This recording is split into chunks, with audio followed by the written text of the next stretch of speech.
Assalamualaikum warahmatullahi wabarakatuh. Bismillahirrahmanirrahim. Alhamdulillahirabbil alamin wassalatu wassalamu ala asyrofil anbiya'i wal mursalin sayyidina maulana Muhammadin wa ala alihi washabihi ajmain amma ba'd. Bapak Ibu, saudara-saudara, sahabat-sahabat, kawan-kawan, rekan-rekan, teman-teman dan adik-adik semua. Alhamdulillah kita bisa bertemu kembali dalam Ainur Rafiq Dalam Channel.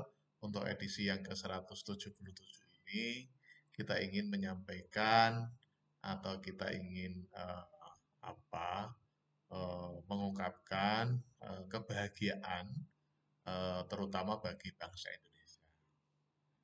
Bapak Ibu yang kami hormati, tanggal 16 November tahun 2022 yang sekarang sedang kita jalani ini merupakan sebuah tanggal yang sangat monumental bagi bangsa Indonesia.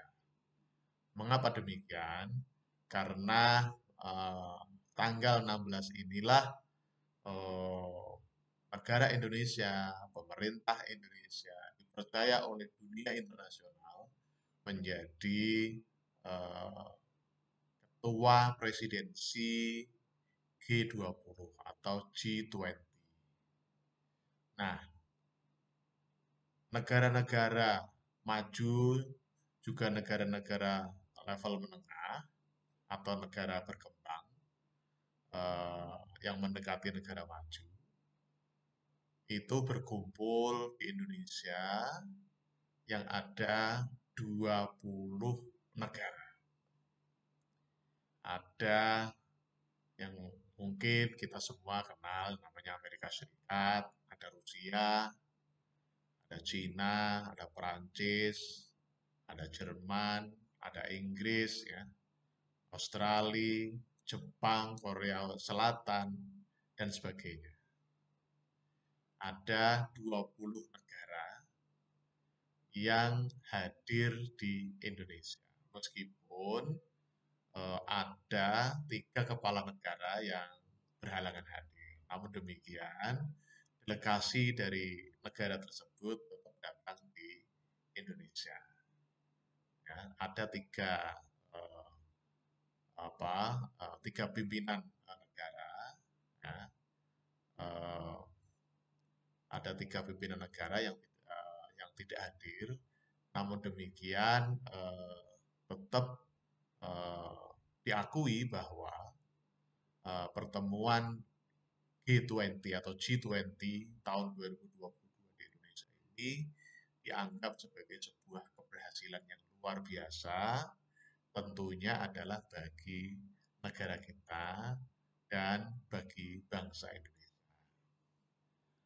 Yang menjadi tolok ukur keberhasilan presidensi G20 adalah disepakatinya eh, apa leader declaration atau komunike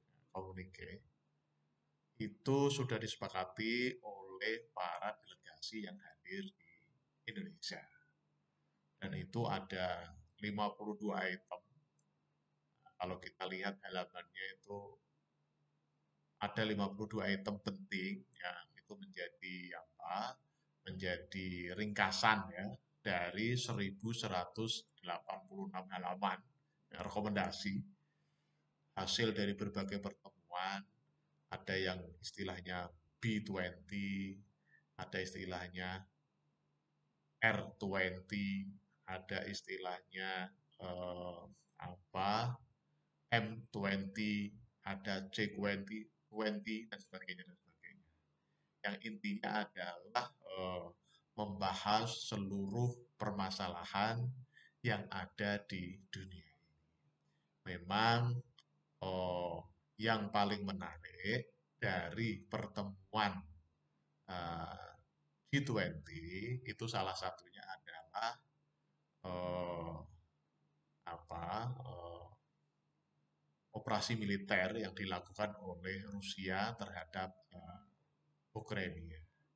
Namun demikian, karena memang eh, G20 yang di yang presidensinya adalah Bapak Jokowi, Bapak Presiden kita, karena memang G20 ini bukan sebagai forum keamanan, forum leader keamanan, bukan masalah keamanan, tetapi masalah ekonomi, pembangunan, dan kemanusiaan, maka meskipun eh, operasi militer yang dilakukan oleh Rusia terhadap Ukraina eh, itu eh, apa memberikan pengaruh yang sangat luar biasa terhadap perekonomian dunia. Namun demikian, upaya yang dilakukan oleh Bapak Presiden kita itu adalah mengurangi ketegangan dunia dan sekaligus mengharapkan adanya penghentian perang antara Rusia dan Ukraina. Nah, tentunya kedua negara tersebut perlu menemukan titik temu di antara kepentingan Rusia dan kepentingan Ukraina.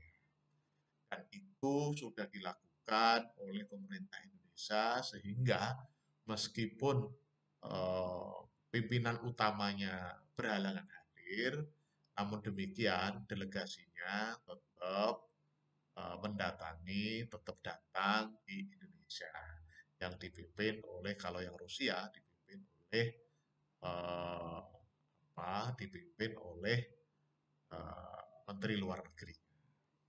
Nah, oleh karena itu, upaya yang dilakukan oleh pemerintah Indonesia selaku ketua presidensi G20 di tahun 2022 ini tetap mendapatkan apresiasi dari seluruh dunia, khususnya adalah anggota G20 atau 20 negara maju dan negara berkembang yang menjadi anggota G20.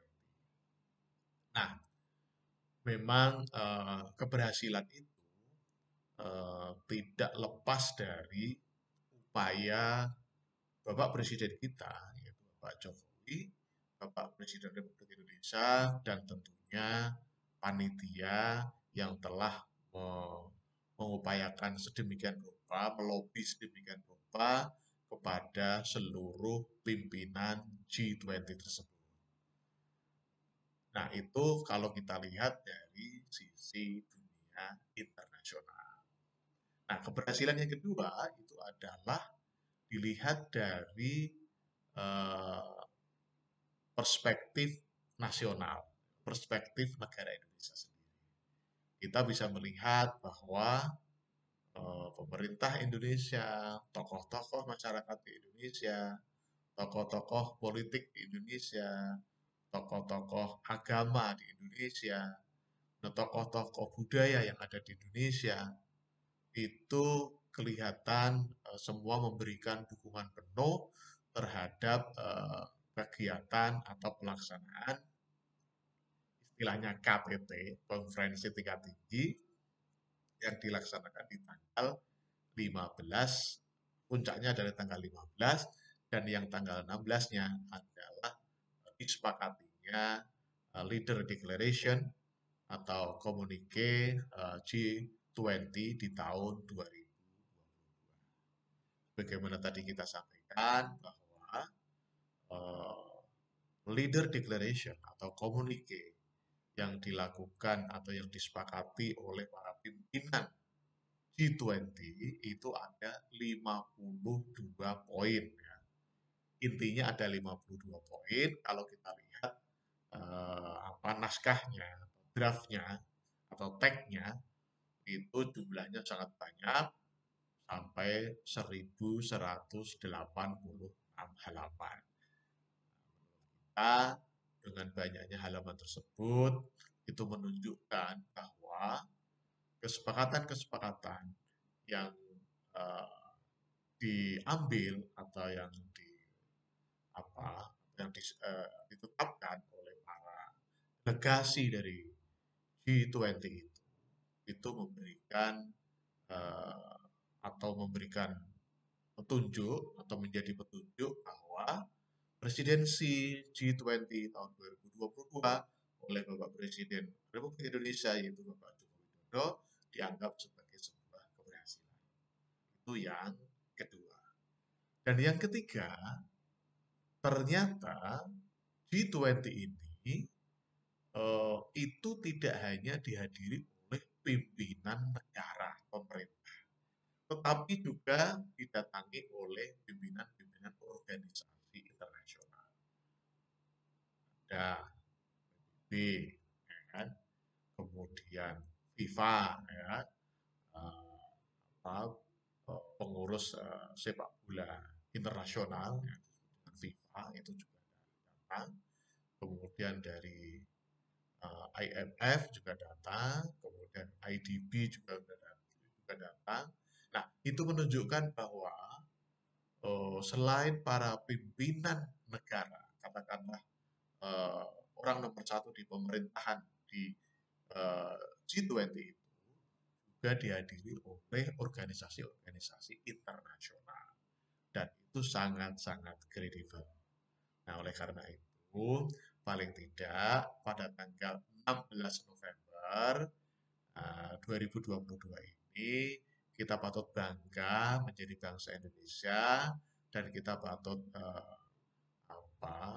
berikan apresiasi yang setinggi-tingginya kepada pemerintahan saat ini dan kepada para delegasi, kepada pimpinan G20, juga para pimpinan dunia internasional bahwa pelaksanaan KTT, Konferensi Tingkat Tinggi yang dilaksanakan di tanggal 15 dan 16 November ini bisa berjalan dengan lancar tanpa adanya gangguan apapun. Barangkali demikian, sekali lagi ada 3 hal penting terkait dengan peristiwa yang sangat luar biasa bagi bangsa Indonesia, yaitu diselenggarakannya konferensi tingkat tinggi untuk G20, yaitu eh, perhimpunan 20 negara, itu negara maju dan negara berkembang tapi sudah level menengah atas, itu bertemu dan berhasil menetapkan atau menyepakati 52 poin dengan 1180 halaman yang menurut kita itu bisa ditinjau dari 3 aspek keberhasilan. Yang pertama adalah aspek keberhasilan internasional karena ternyata didatangi oleh semua anggota G20 meskipun ada 3 kepala negara yang tidak bisa hadir, tetapi delegasinya tetap hadir. Yang kedua, dari segi perspektif nasional Indonesia itu kelihatan kekompakannya tokoh-tokoh masyarakat, tokoh pimpinan, tokoh politik, semuanya kompak dalam pelaksanaan G20 atau KTT G20. Kemudian dari dunia internasional khususnya adalah organisasi-organisasi yang menangani dunia internasional seperti FIFA, PBB, IMF, World Bank, IDB, dan sebagainya itu ternyata juga berkenan hadir pada pertemuan KTT G20 tersebut. Barangkali demikian kita ucapkan tagline kita, sukses di dunia, bahagia di dunia. Sukses di akhirat, bahagia di akhirat. Amin, amin, amin. Terima kasih. Assalamualaikum warahmatullahi wabarakatuh.